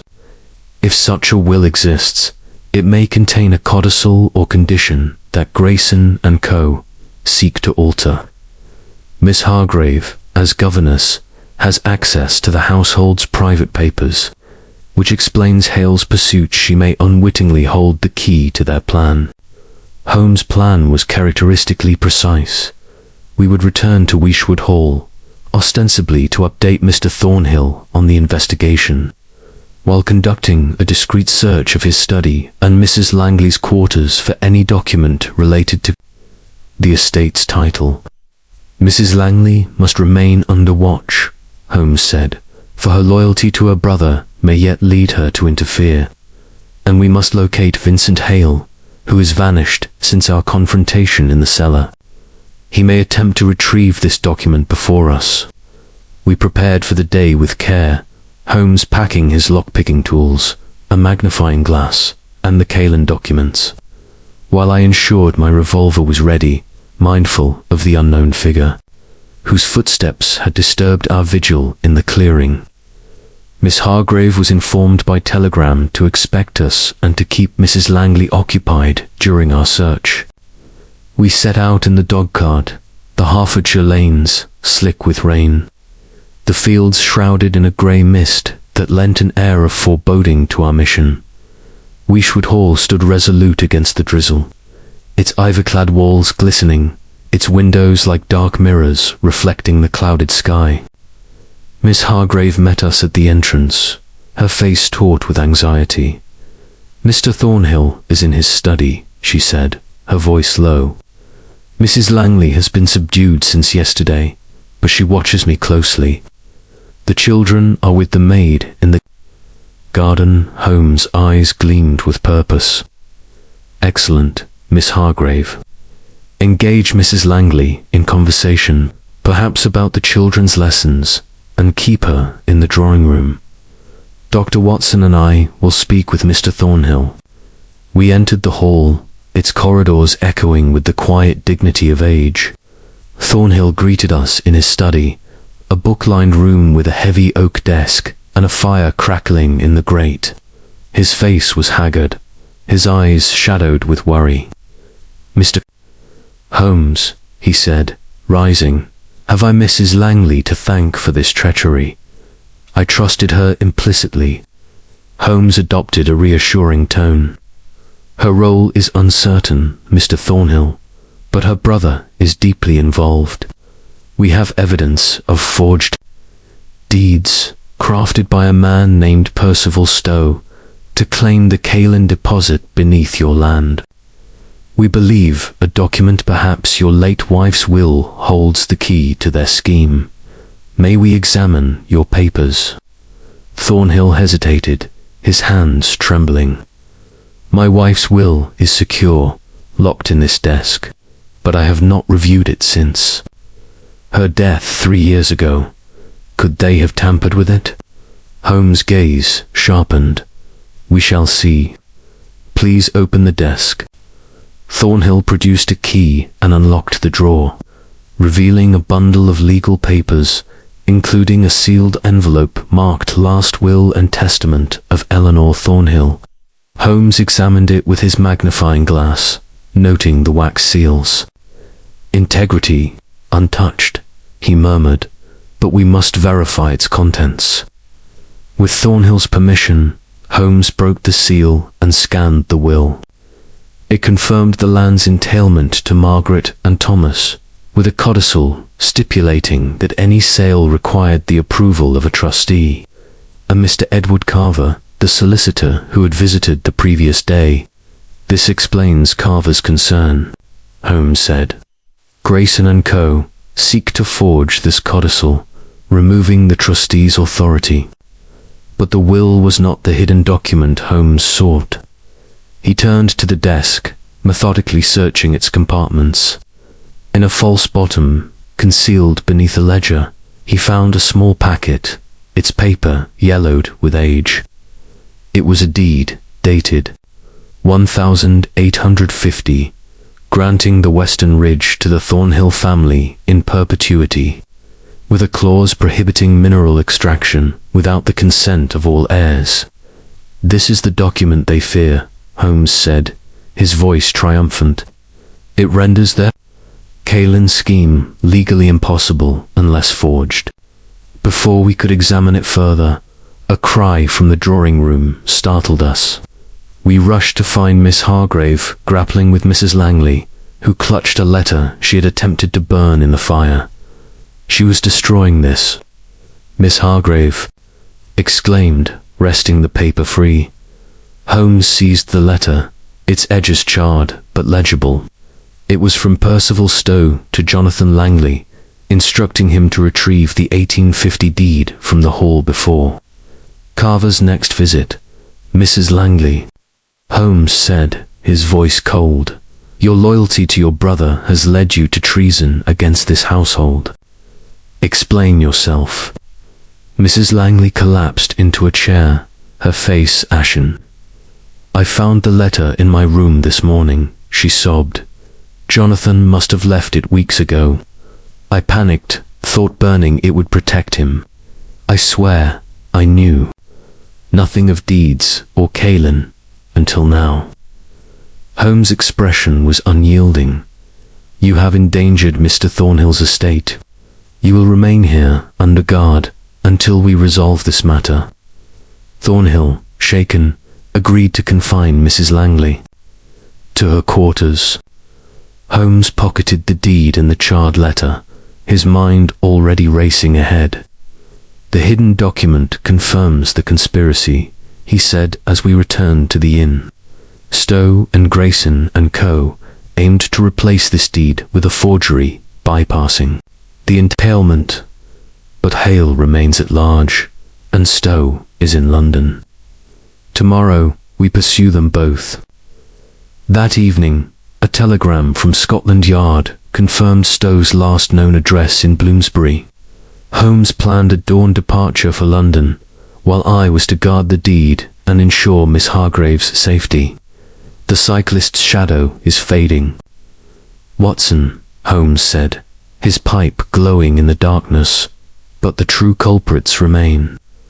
The hidden document has brought us closer, but the game is not yet won. Chapter 9. The arrest of Carver, the discovery of the 1850 deed. With its ironclad clause protecting the Thornhill estate from mineral exploitation, had brought Sherlock Holmes within a hair's breadth of unraveling the conspiracy that had cast its shadow over Wishwood Hall. The charred letter from Percival Stowe, intercepted during Mrs. Langley's desperate attempt to shield her brother Jonathan, had revealed the audacity of Grayson and Co.'s scheme to forge documents and claim the Caelan deposit beneath the western ridge. Yet the elusive figure of Vincent Hale, the solitary cyclist, and the forger Percival Stowe remained at large, their roles in the plot still shrouded in mystery. The morning of October 18th, 1897, found us in our familiar quarters at the Hare and Hounds, the Wishwood Inn that had borne witness to the unfolding drama. The air was sharp with the tang of autumn rain. The fire in the grate casting flickering shadows across the surveyor's map and the Caelan vial, which Holmes studied with an intensity that bespoke his determination to bring the matter to a close. Watson, he said, his voice a low, measured cadence.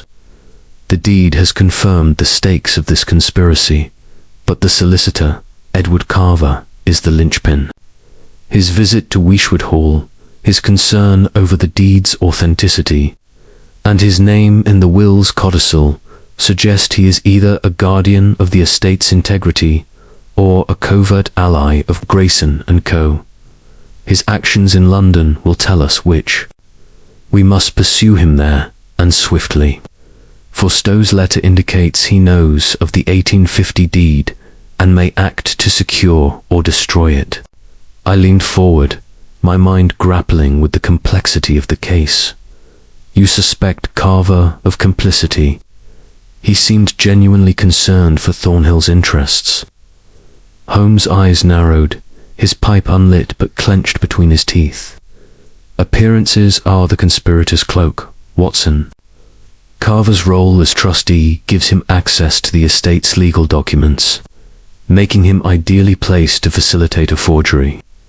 Yet his warning to Thornhill about discrepancies suggests a double game. We shall confront him in London, with the deed and Stowe's letter as our leverage. If he is innocent, he will aid us. If guilty, he will betray himself. Holmes' plan was precise. He would travel to London to locate Edward Carver at his Bloomsbury office, while I remained in Wishwood. to guard the 1850 deed and ensure Miss Hargrave's safety, as Vincent Hale's whereabouts remained unknown. Hale may attempt to retrieve the deed, Holmes said, or he may report to Stowe, keep a close watch on the hall, and question Mr. Gideon, the groundsman. His reticence and the clay on his boots suggest he knows more than he admits. We prepared with care, Holmes packing the deed, the charred letter, and the decoded notebook. While I ensured my revolver was ready, mindful of Hale's potential return. Miss Hargrave was informed by telegram to maintain her routine but avoid the western lanes until Hale was apprehended. We set out in the dog-cart, the Hertfordshire countryside cloaked in a drizzle that mirrored the case's murky depths. At Wishwood Hall, I left Holmes to catch the noon train to King's Cross, while I took up position in the drawing room, ostensibly to discuss the children's progress with Miss Hargrave. Miss Hargrave, her courage undiminished, reported that Mrs. Langley remained confined to her quarters under Mr. Thornhill's watch. She is subdued, Miss Hargrave said, but I saw her writing a letter this morning, which she hid when I entered. Mr. Thornhill is anxious, checking the locks on his study nightly. I resolved to investigate, and under the pretext of delivering a message, I entered Mrs. Langley's room. She sat at a small desk, her face pale and drawn.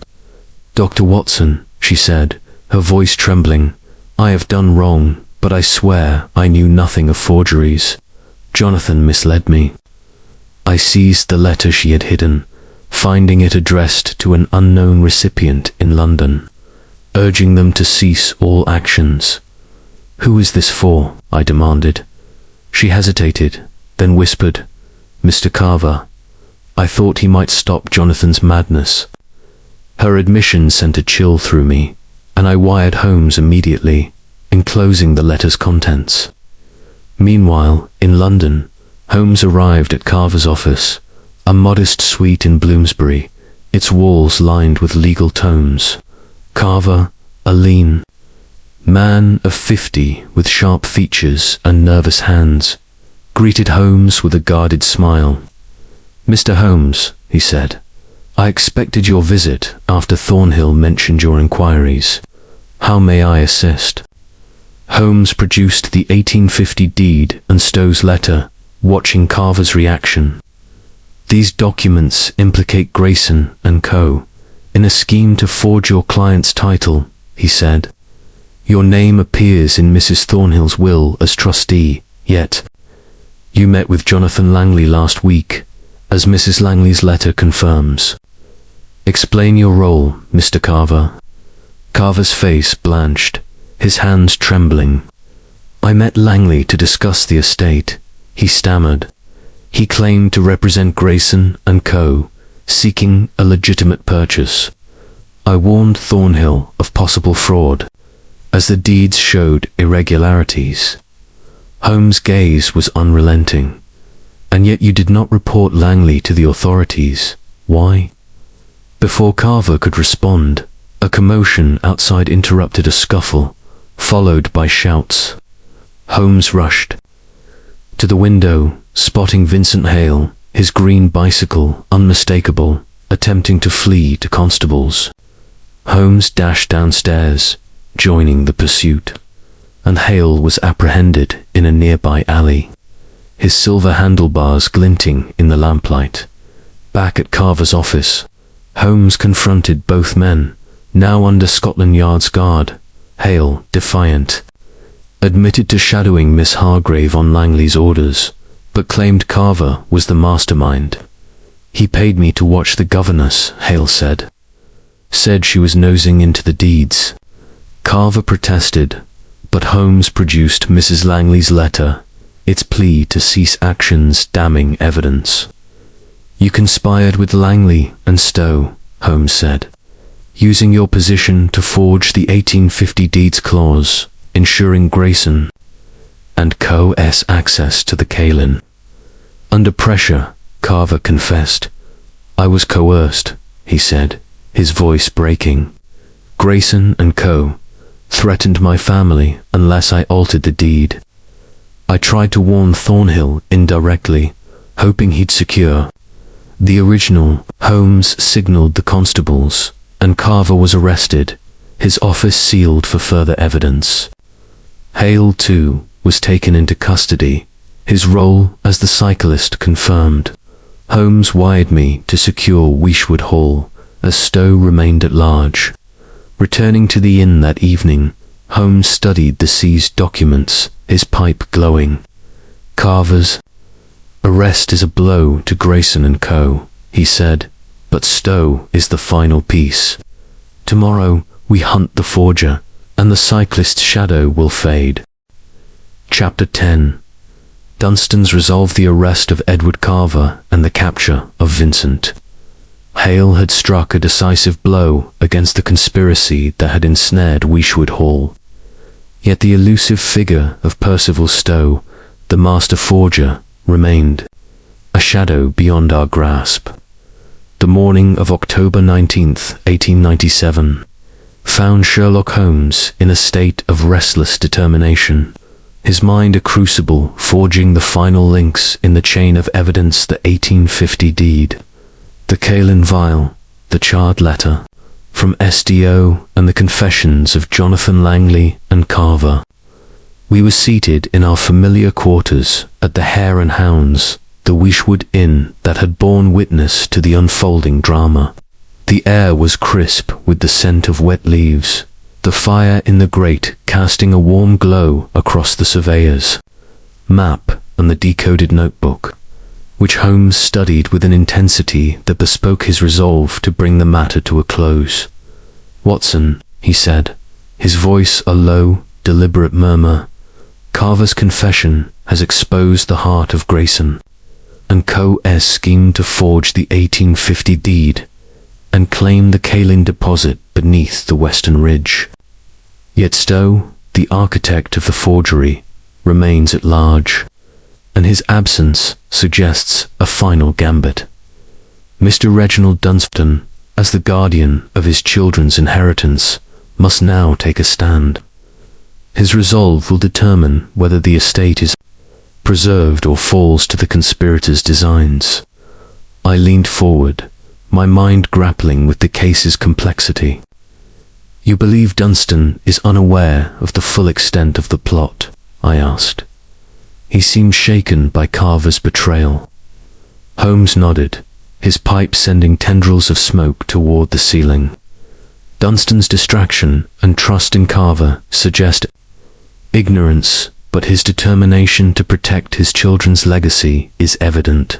The 1850 deed, with its clause prohibiting mineral extraction, is his shield, but Stowe may yet attempt to steal or destroy it. We must return to Wishwood Hall, secure Dunstan's cooperation, and lay a trap for Stowe." Holmes' plan was characteristically precise. We would meet with Mr. Dunstan to reveal the full scope of the conspiracy, urging him to safeguard the deed and fortify the hall against intrusion. I was to remain in Wishwood, watching for signs of Stowe or any new agents of Grayson and Co., while Holmes would coordinate with Scotland Yard to track Stowe's movements in London. "Mrs. Langley's role remains ambiguous," Holmes added. "Her attempt to burn Stowe's letter suggests fear, not guilt. But we must ensure she does not warn her brother's confederates." We prepared with care, Holmes packing the deed, the kaolin vial, and the notebook, while I ensured my revolver was ready, mindful of Vincent Hale's fleeting presence and Stowe's potential desperation. Miss Cecilia Hargrave was informed by telegram to expect us and to keep Mrs. Langley under close supervision. We set out in the dogcart, the Hertfordshire lanes glistening under a pale sun, the fields stretching toward the western ridge where the kaolin lay hidden. Wishwood Hall stood resolute, its stone facade softened by the morning light, its windows reflecting the resolve we hoped to find in its master. Miss Hargrave met us at the gate, her hazel eyes bright with determination despite the strain of recent days. "Mr. Dunstan is in the library," she said, her voice steady. "Mrs. Langley is confined to her room, and the children are with the maid. Mr. Dunstan has been reviewing papers since dawn, troubled by your revelations about Carver." Holmes' eyes gleamed with purpose. "His vigilance is timely," he said. "Lead us to him, Miss Hargrave, and remain nearby. Your presence may steady him." We entered the library, a spacious room lined with leather-bound volumes, where Mr. Reginald Dunstan stood at a table strewn with legal documents. His face was haggard, his dark hair streaked with grey, but his eyes burned with a newfound resolve. "Mr. Holmes, Dr. Watson," he said, his voice firm despite its weariness. "I owe you a debt for uncovering this treachery. Carver's betrayal cuts deep, but I will not let my children's inheritance be stolen." Holmes laid the 1850 deed before him, its yellowed paper a testament to its age and authority. "This document," he said, "is the key to Grayson and Co.'s scheme.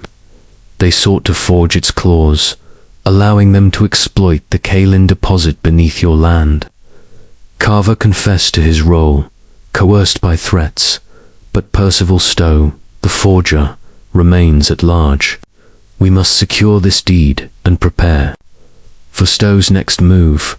Dunstan's hands clenched, his jaw set. "My wife's legacy is sacred," he said. "This land is for Margaret and Thomas, and I will defend it with my life. What must I do?" Holmes outlined his strategy. The deed would be placed in a locked safe, guarded by Dunstan and myself, while Holmes returned to London to pursue Stowe. "Miss Hargrave must continue her routine," Holmes said, "to lure Stowe or his agents into the open. I have wired Scotland Yard to monitor his Bloomsbury address, but he is cunning and may strike here first." Dunstan agreed, his resolve hardening like steel in a forge. "I have trusted too blindly," he said. "Mrs. Langley, Carver, my faith was misplaced. I will hire additional men to watch the estate, and the deed will not leave my sight." We inspected the safe, a sturdy iron box in the library, and Dunstan locked the deed within, keeping the key on his person. Holmes then turned to Mrs. Langley, whom we found in her quarters, her face pale and her hands trembling. "Mrs. Langley," Holmes said, his tone stern but not unkind, "your brother's actions have imperiled this household. If you know of Percival Stowe's plans, speak now." She shook her head, tears welling. "I know nothing of Stowe," she said. "Jonathan deceived me, and I burned that letter to protect him, not to aid his crimes. I beg you, spare my brother further punishment." Holmes' gaze softened, but he pressed. "Have you received any messages from London since yesterday?" She hesitated, then produced a crumpled note from her pocket, delivered that morning by a village boy. It read, "Secure the deed tonight, or all is lost. P." Holmes seized it, his eyes blazing. "Stowe is near," he said. "This note confirms he will act soon. We must prepare a trap." Holmes devised a plan. I would remain at the hall, hidden in the library, while Dunstan and Miss Hargrave maintained their routines. Holmes would patrol the lanes at dusk, expecting Stowe to approach under cover of darkness. "He will target the safe," Holmes said, "but we shall be ready." That evening, as twilight fell, I took up position behind a heavy curtain in the library, my revolver at hand. Dunstan sat at the table, feigning work, while Miss Hargrave rode her bicycle along the lanes, her courage a beacon in the gathering gloom. Holmes concealed himself near the western gate, his dark lantern ready. The hours ticked by, the silence broken only by the crackle of the fire and the distant hoot of an owl. Near midnight, A faint creak sounded at the library window. A shadow moved outside, and I glimpsed a man's light, with a scarf concealing his face, prying at the latch with a jemmy. Dunstan rose, his hand on the safe's key, and I stepped from my hiding place, revolver leveled. "Percival Stowe," I said, "you are caught." The man froze, then bolted, but Dunstan tackled him, pinning him to the floor. Holmes appeared, having circled from the lanes and bound the intruder's wrists. The scar fell, revealing a sharp-featured man with cunning eyes. "Stowe, the forger." "You've no proof," he snarled, but Holmes produced the note, its handwriting matching Stowe's letter to Langley. "You sought the 1850 deed," Holmes said, "to forge its clause and claim the Kalin. Your game is over." Stowe was handed to the constable, summoned by Dunstan, and the hall was secured. Holmes wired Scotland Yard, confirming the arrest. At the inn, he reflected, Dunstan's resolve has saved his estate. Watson, but Grayson and Co. may yet have agents. Tomorrow, we ensure their defeat. Chapter 11. The return to Baker Street. The capture of Percival Stowe. The master forger whose cunning had nearly wrested the Kalin-rich lands of Wishwood from Mr. Reginald Dunstan had brought the conspiracy of Grayson and Co. to the brink of collapse. Yet Sherlock Holmes remained vigilant, his mind attuned to the possibility of unseen agents still lurking in the shadows. The evening of October 19th, 1897, found us preparing to depart Wishwood. Our mission in Hertfordshire drawing to a close, though the final threads of the plot remained untied. The Hare and Hounds, our steadfast refuge in the village, seemed almost reluctant to release us. Its smoky hearth and low-beamed, sealing a silent witness to the unravelling of the solitary cyclist's mystery. The air was thick with the scent of damp wool and autumn rain, and as we packed our belongings, Holmes' grey eyes gleamed with the quiet satisfaction of a hunter nearing the end of a chase, tempered by the caution of one who knew the quarry might yet evade capture. "Watson," he said, his voice a low murmur as he folded the surveyor's map and secured the 1850 deed in his case. "The arrests of Vincent Hale, Jonathan Langley, Edward Carver, and now Percival Stowe have dismantled the machinery of Grayson and Co.'s scheme, but the firm itself remains untouched. Their offices in Cheapside are the head of this serpent, and we must strike there to ensure the Kalin deposit remains safe and Mr. Dunstan's estate secure. Our return to Baker Street will be no mere retreat. It is the staging ground for the final act." I leaned back in my chair, the weight of the past days pressing upon me. "You believe Grayson and Co. will attempt further action even with their agents in custody?" I asked. Holmes nodded, his pipe sending a curl of smoke toward the ceiling. "Greed is a tenacious master, Watson. The Kyallan deposit is worth a fortune, and Edmund Grayson, the firm's director, is not a man to relinquish such a prize lightly. The forged deeds, the cyclist's pursuit of Miss Hargrave, the hidden strongbox all point to a meticulously planned operation. Stowe's capture may force their hand, but it will not deter them entirely. We must uncover any remaining Confederates and expose Grayson himself."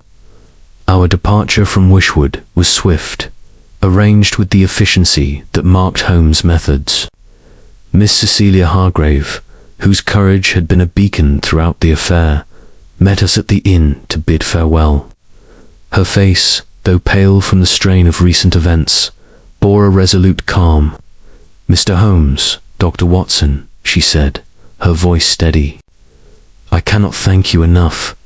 Mr. Dunstan has promised to secure the estate, and I shall continue my duties, though I confess I shall avoid the lanes for a time." Holmes smiled, a rare warmth in his expression.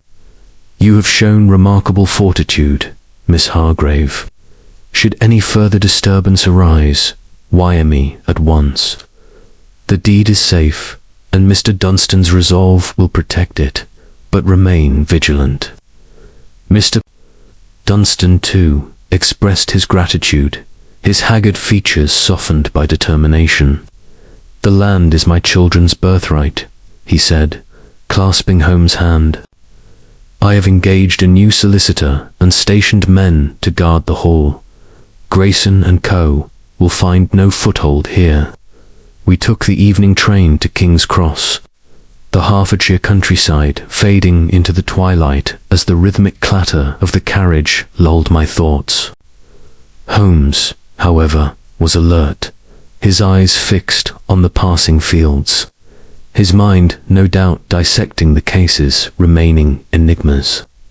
The journey to London was uneventful, save for a brief stop where Holmes dispatched a telegram to Inspector Lestrade at Scotland Yard, requesting a meeting the following morning to coordinate the investigation into Grayson and Co. Upon reaching Baker Street, the familiar sight of our rooms cluttered with papers, chemical apparatus, and the lingering scent of tobacco brought a sense of comfort. Though the case's urgency dispelled any notion of rest, Mrs. Hudson greeted us with her usual blend of exasperation and warmth, setting out a late supper of cold beef and claret. Holmes, however, ignored the meal, pacing the room with the 1850 deed and Stowe's charred letter in hand. "The London connection is our final frontier," he said, pausing by the fireplace.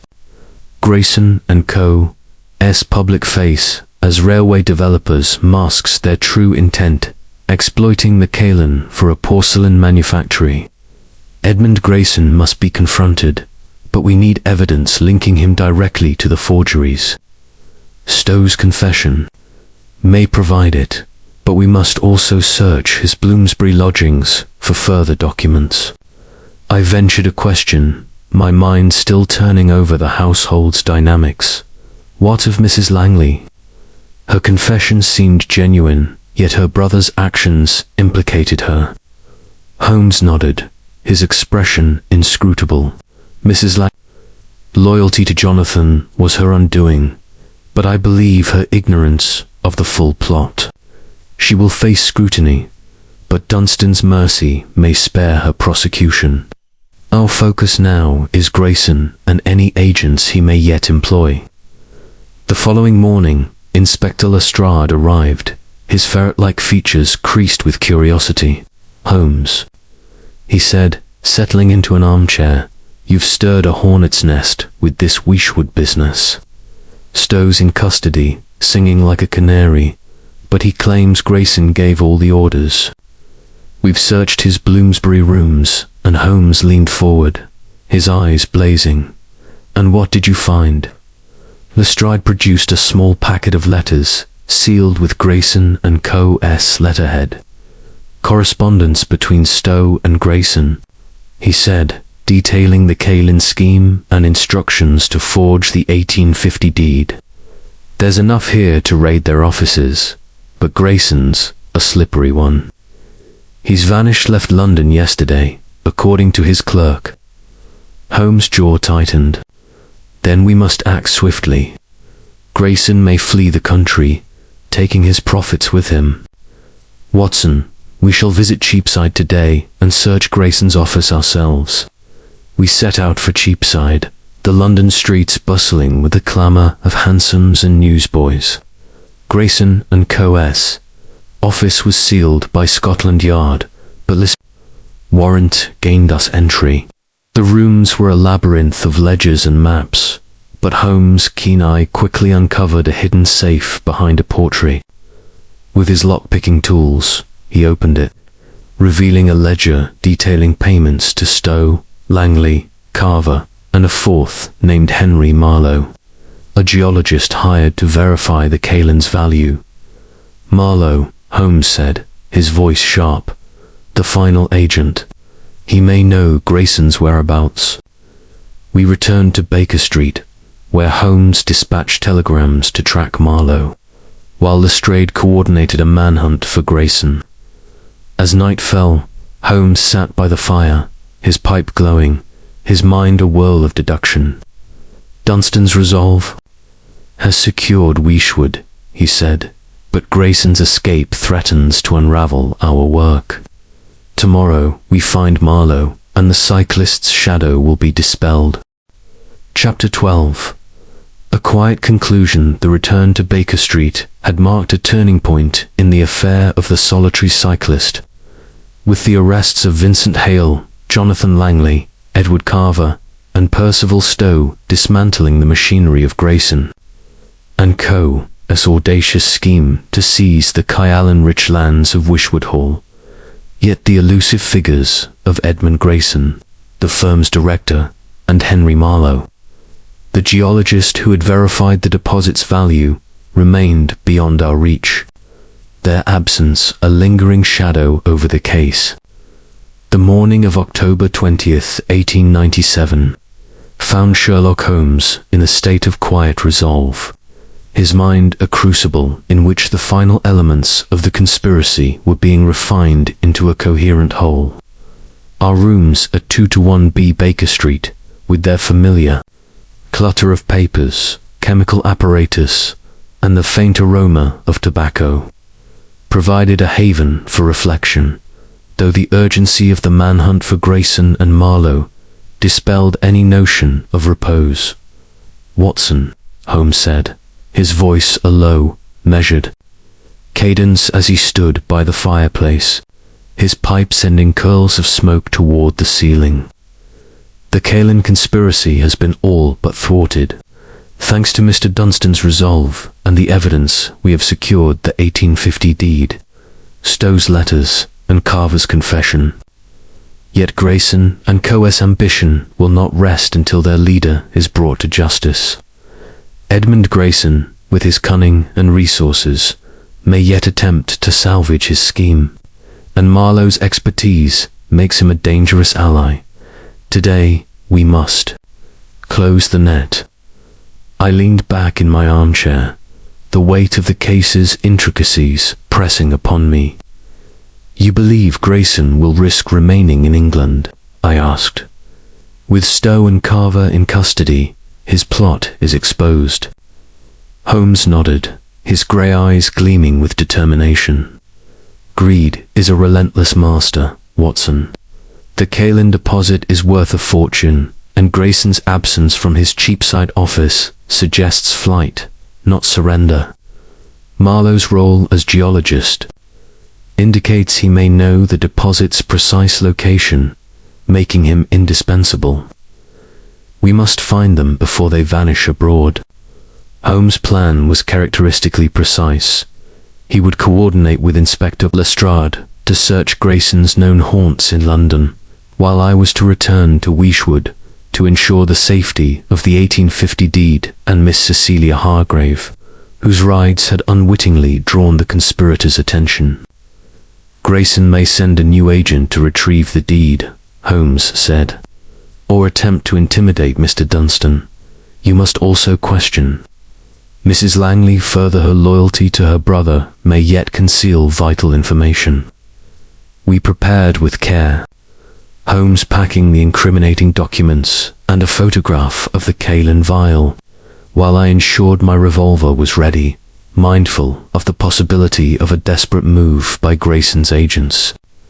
A telegram was sent to Miss Hargrave, instructing her to remain vigilant and avoid the western lanes. We parted at King's Cross, Holmes heading for Scotland Yard, while I took the midday train to Weishwood, the familiar Hertfordshire countryside. Unfolding under a sky heavy with clouds at Weishwood Hall, Mr. Dunstan greeted me with a firmness that bespoke his newfound resolve. "Dr. Watson," he said, his voice steady, "the deed is locked in the safe, and I have hired 2 men to patrol the grounds. Miss Hargrave is safe, and Mrs. Langley remains in her quarters, though she begs to be allowed to write to her brother." I inspected the safe, confirming the deed's security. and visited Mrs. Langley, whose pale face and trembling hands betrayed her distress. "I have told you all I know," she said, her voice breaking. "Jonathan was misled by Grayson, but I swear I knew nothing of the Kalin or the forgeries until you came." Her sincerity seemed genuine, but I pressed, "Have you had any contact from London since Stowe's arrest?" She hesitated, then produced a telegram, received that morning, addressed to her but unsigned. It read, "Abandon all plans, e.g. I seized it, recognizing Edmund Grayson's initials, and wired Holmes immediately, enclosing the telegrams." Contents: in London, Holmes and Lestrade scoured Grayson's haunts clubs, hotels, and shipping offices, finding traces of his movements, but no sign of the man himself. At a dockside tavern, Holmes learned from a porter that Grayson had booked passage on a steamer to Antwerp, departing that evening. Marlowe, Halveruva, was spotted at a Geological Society meeting in Bloomsbury, discussing kaolin deposits with a colleague. Holmes moved swiftly, intercepting Marlowe as he left the meeting. The geologist, a wiry man with sharp eyes, paled at Holmes' approach. "Mr. Holmes," he stammered, "I am merely a consultant. Grayson hired me to analyze the clay, nothing more." Holmes produced the ledger from Grayson's safe, detailing payments to Marlowe. "You verified the kaolin's value," he said, knowing it was to be stolen through forgery. "Where is Grayson?" "Under pressure," Marlowe confessed. "He's at the docks, preparing to sail. He paid me to keep silent, but I swear I knew nothing of the forgeries until Stowe was arrested." Holmes and Lestrade raced to the docks, arriving as Grayson's steamer prepared to depart. A brief struggle ensued, with Grayson attempting to flee across the gangway, but Lestrade's men apprehended him. His satchel contained forged documents and a map of the Weishwood deposit, confirming his intent to continue the scheme abroad. Back in Weishwood, I received Holmes' telegram detailing Grayson's capture. Mr. Dunstan, upon hearing the news, expressed profound relief. "My children's future is secure," he said, clasping my hand. "Miss Hargrave will remain as governess, and I have engaged a new solicitor to safeguard the deed. Mrs. Langley, spared prosecution due to Dunstan's mercy, resigned her post, vowing to sever ties with her brother. Miss Hargrave resumed her duties, her evening rides now free from the cyclist's shadow. I returned to Baker Street, where Holmes sat by the fire, his pipe glowing, his expression one of quiet satisfaction. The solitary cyclist was but a symptom, Watson, he said, a shadow cast by greed. Dunstan's resolve, Miss Hargrave's courage, and our persistence have restored peace to Weishwood. Yet another case awaits her, matter of a stolen cameo in Mayfair. The game is ever afoot.